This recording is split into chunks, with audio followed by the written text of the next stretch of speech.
I wanted to speak today about something that I've recently got an insight on.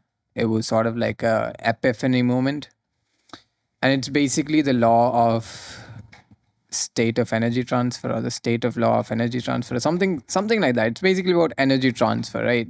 How did I get to this point? Well, I was actually watching one video by this guy. His name is actualize.org. Leo. Yeah, that's his name. He explained that you should be the one giving energy, and that you should not be leeching energy from other people. You should be a giver more than a taker. And all of a sudden, so many things started clicking that previously happened after I moved to Bombay. After knowing about this, I started understanding a little bit more about why I liked certain people in my life, even though I found them to be personalities that I certainly did not think I could be friends with. Why some people that I thought I could be friends with or would end up, in a situation where I ended up liking them after a certain interaction ended up going extremely wrong. And everything just clicked because now I am thinking in the form of energies. A few months ago, I went to Gurgaon, and it's the most posher side in that trifecta, which is Delhi, Gurgaon, and Noida. And I was there for a few shoots that I had to do on behalf of the company that I'm working for. And it was an extremely grueling shoot to go through simply because I was severely understaffed. Basically, I was running the whole show. One of the talents that we had to shoot with, because there were multiple talents and it was spanning across multiple days, she was a very nice person. I met her once before the actual shoot itself. I went to her studio, I checked out her space, and like we had a very nice interaction. And I genuinely ended up leaving thinking that yeah, she's a chill person.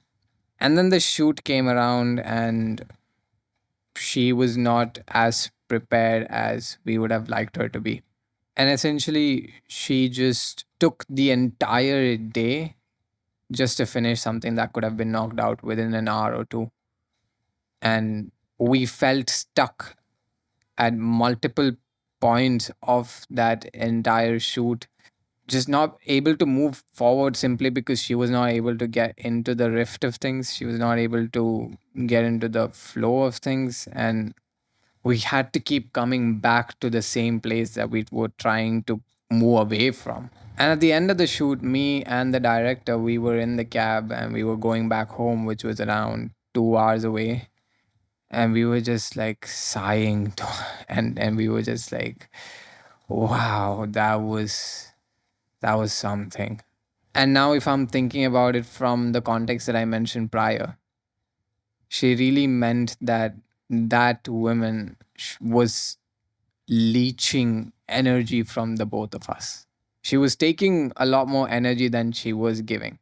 But the very next day, we were very sort of cautious about the kind of talent that we were dealing with, simply because the first time we went to her studio and we interacted with her, she was in a very off mood, and she was just screaming and yelling, and yeah, she was throwing major tantrums, and she was not giving us good vibes. So we were kind of bracing for impact for when she would come on set. Like, what will she think of the set? What, like, is everything ready? Are things taken care of? We were trying to make sure that she doesn't cause us any headaches. But in fact, the exact opposite happened. She came and she dramatically dialed in the temperature of that room. She started making jokes, and we started conversing, and started talking about our love for coffee. And it just happened so naturally that she was able to give so much of her energy to us that we felt like reciprocating the same. And then she basically raised the overall level of that shoot. She basically increased the vibrations of that place. After understanding this with that context, I started to think about which side of the spectrum I am in.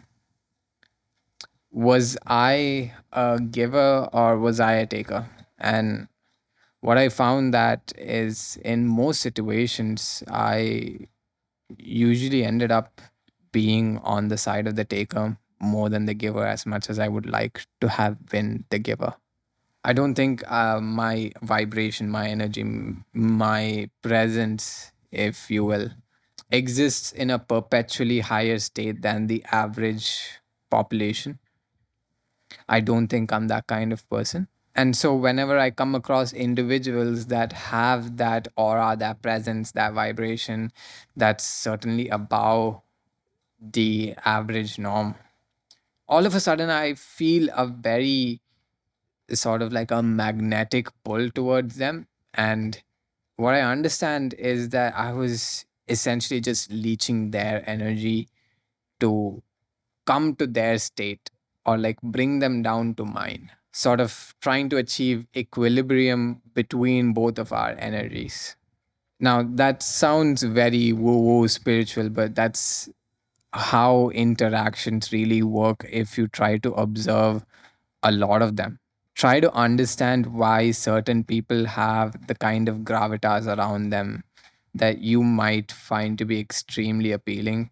That probably is the result of high vibration energy that they carry, or higher vibration, because it's all context, it's all in relation to one another.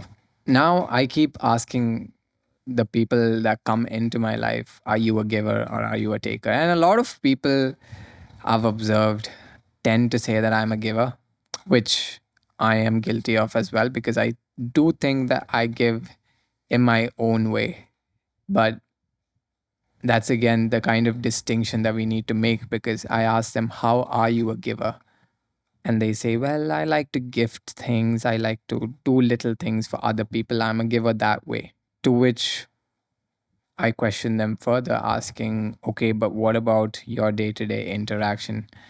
Do you feel like you give more than you take? And then they get confused. And then I elaborate a little bit about all of this, right? I tell them that, do you think that in conversations, you are the one leading and you are the one taking the charge and you are the one sparking excitement in their eyes? Or like they are able to do that for you more than you are able to do that for them? And then they take a step back and then they think to themselves, say, oh, I am sort of a taker, aren't I? And it's just interesting to see people sort of understand the idea of giving and taking in terms of value provided through energy, day-to-day interactions. Like, I am most happy when I'm around people with a higher vibration or energy than me.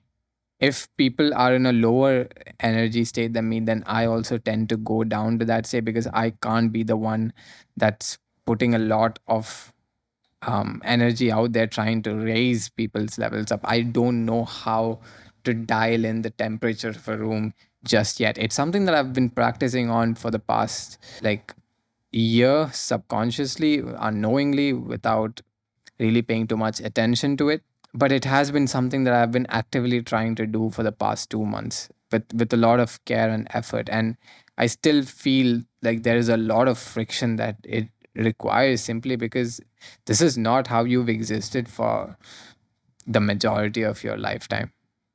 The majority of your lifetime, you existed in a state of not being that person. And to become that person, you need to shift around a lot of things that revolve around not making you that same person. It's basically like, if you want a V2, you can't keep doing the same shit that you kept doing in V1. So, after understanding these principles, I feel like the quality of my relationships got a little bit better, simply because I started actively putting a lot more into the table than before, and noticing how these little changes in my observations, in my thought patterns, are leading to a higher quality of my life is a very exciting prospect to think about for me, simply because I am very young. I've basically just started my life, and I feel like I've gotten a very good start to it.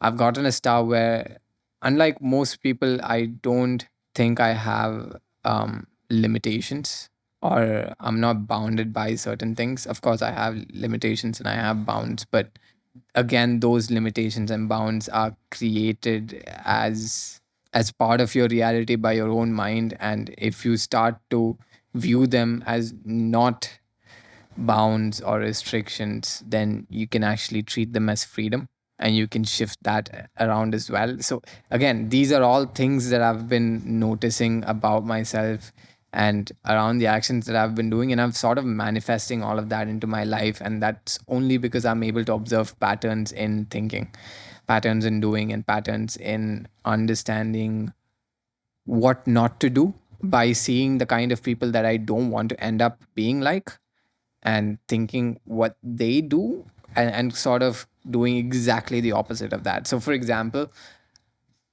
I don't like to consume a lot of snacks, although I am guilty of consuming snacks as well. But I necessarily don't enjoy munching all that much.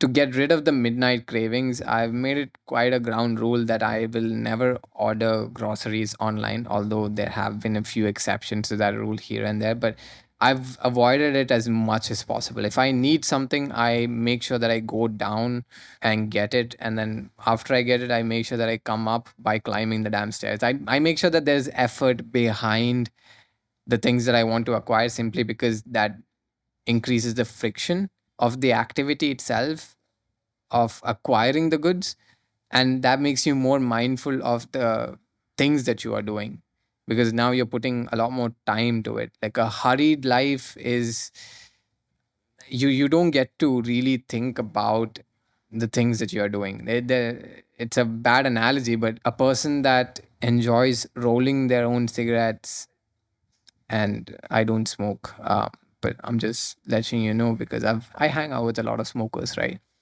They find a lot more pleasure in smoking than somebody that just takes cigarettes out of their packet and smokes those packet cigarettes, simply because the person that rolls it understands the art behind it, and they start noticing little details in the kind of strain of tobacco. Can you call it strain? I don't know. But the kind of tobacco that they use, the kind of texture that it is, the kind of moisture there is, like, these are all things that you deeply become more appreciative of, simply because the art of smoking now takes you a lot more time, a lot more effort. So similarly, I've made sure that I've revolved my life in a way that the things that I do, the actions that I do, are more effortful, and they are acted with intention more than acted with instinct. I don't know where I was going with that, but it's just nice to be able to talk and to explain why I do the things that I do, so that hopefully I can make you also change your patterns of thinking, because that's the only way that you can truly escape out of the limitations that your own mind creates. Because once you understand that there are patterns to certain things, then you can rework those patterns so that it can better benefit you. So it's all about reworking, it's all about re-understanding, relearning, rethinking the things that you took into your life without any form of filter, and you just accepted it simply because it was all you saw all around you. So that's it for me today.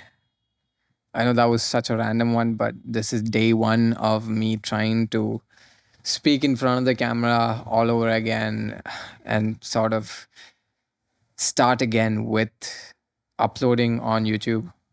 I don't know if this is gonna go up, but if it does, then well and good, because like nobody's really watching except for this one big creator that I've sent my video to and I've asked him if he wants to do an interview with me, and he actually complimented me saying that I have good vocabulary and speaking skills and that he would love to see more of my content, and he subscribed. And since that, I've put this limiting pressure on myself that whatever content I make ends up, it has to end up being extremely good, simply because now I have somebody who I want validation from watching, and I don't want him to unsubscribe simply because I feel like being within his vision is extremely important to my growth. But now that I've thought about it, that limiting belief, that fear, all it has led me to is a standstill, because now I have not acted out of the impulse that I've had simply because I was unclear or unsure of those impulses. So, Dan, if you're watching this, I appreciate you, man. Seriously, you've changed my life forever. And I can't thank you enough. And I really hope to meet you very soon. Congratulations on the book launch. Unfortunately, the keepsake edition for me is the same amount as 1 month of rent in this condo. So that's out of the question for me. Um, but I will definitely get the paperback once it's out. So I appreciate you for changing my life, and the paperback hopefully is my way of giving back to you in as little form as I can. But until then, I will see you guys. Take care. Philly Wonka out. Peace.